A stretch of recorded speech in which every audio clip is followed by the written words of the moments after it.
štvrťfinále sa tiež stretli hráči, ktorí patria do svetovej stovky, bolo to nádherné finále a celkovo tie zápasy, myslím, od toho štvrťfinále boli veľmi podarené, veľmi kvalitné a bolo sa na čo pozerať.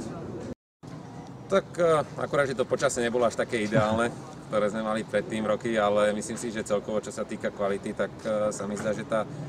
úroveň, alebo respektíve to zloženie hráčov, ktoré sme mali, tak bolo veľmi dobre, pretože tí hráči sa dostali ďaleko, čo je veľmi dôležité pre turnaj a ako turnajový riaditeľ, alebo respektíve organizácia turnaja si viacej nemôže prijať, ako mať kvalitné finále a pekný tenis.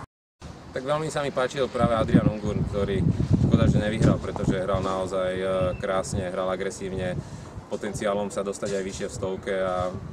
má tie možnosti, aby tam bol vyššie, len nesmú ho trápiť zranenie.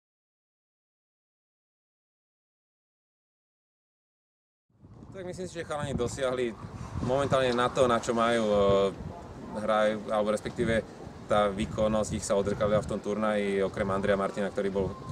chorý a mal teplotu,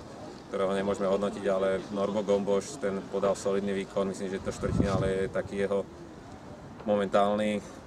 limit, pokiaľ ešte nezlepší tú hru, no a potom určite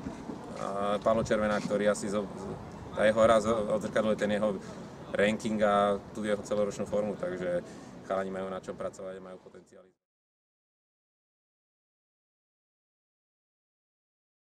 Tak uvidíme, keď Roman Šmotlak viac menej bude spokojný so mnou, tak rád sa vrátim, pretože turnaj patrí jemu alebo on je majiteľ, ale pre mňa sú to vždycky, je to krásny týždeň, vždycky som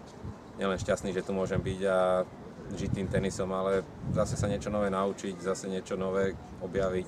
možno niekoho nového spoznať, či už z tenisu alebo aj mimo tenisových kruhov, pretože je to výborná možnosť dostať kontakty do svojho života alebo spoznať zaujímavých ľudí a vždycky ten týždeň alebo respektíve tých 10 dní tu veľmi rád strávim a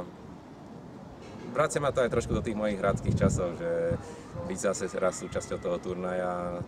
neužiť si to síce už na kurte, ale užiť si to zase s tými hráčmi a s tými ľuďmi okolo turnaja a porozprávať sa viac menej. Mať pocit, že som zase naspäť doma na tých tenisových turnajoch.